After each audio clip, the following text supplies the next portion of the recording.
Hello, നെരിവേട്ട എന്ന ചിത്രത്തിൻ്റെ first day Kerala box office collection റിപ്പോർട്ടാണ് ഇന്ന് നോക്കാൻ പോകുന്നത്. വീഡിയോയിലേക്ക് മുൻപ് വീഡിയോ ലൈക്ക് ചെയ്യുക, ചാനൽ സബ്സ്ക്രൈബ് ചെയ്യുക. ഈ വരുന്ന മെയ് മാസം അങ്ങോട്ട് ധാരാളം ചിത്രങ്ങൾ OTT റിലീസ് ചെയ്യും. നമ്മുടെ ചാനൽ ഭാഗം പരിശോധിച്ചാൽ ആ വീഡിയോയ്ക്ക് നിങ്ങൾക്ക് കാണാൻ വേണ്ടി സാധിക്കുന്നതായിരിക്കും. ടൊവിനോ തോമസ്, ഇന്ദ്രൻസ്, സുരാജ് എന്നൊക്കെ പ്രധാന കഥാപാത്രങ്ങളായ ചിത്രമായിരുന്നു നെരിവേട്ട. ചിത്രത്തിന് ഇപ്പോഴും നല്ല മികച്ച അഭിപ്രായം തന്നെയാണ് പുറത്തുവന്നുകൊണ്ടിരിക്കുന്നത്.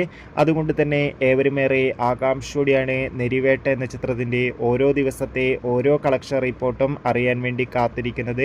ഫൈനലി ചിത്രത്തിൻ്റെ first day Kerala box office collection റിപ്പോർട്ടൊക്കെ പുറത്തുവന്നിരിക്കുകയാണ്. ആദ്യ ദിവസം അത്യാവശ്യം മികച്ച ബുക്കിംഗ് ആയിരുന്നു ചിത്രത്തിന് കേരളത്തിൽ നടന്നത്.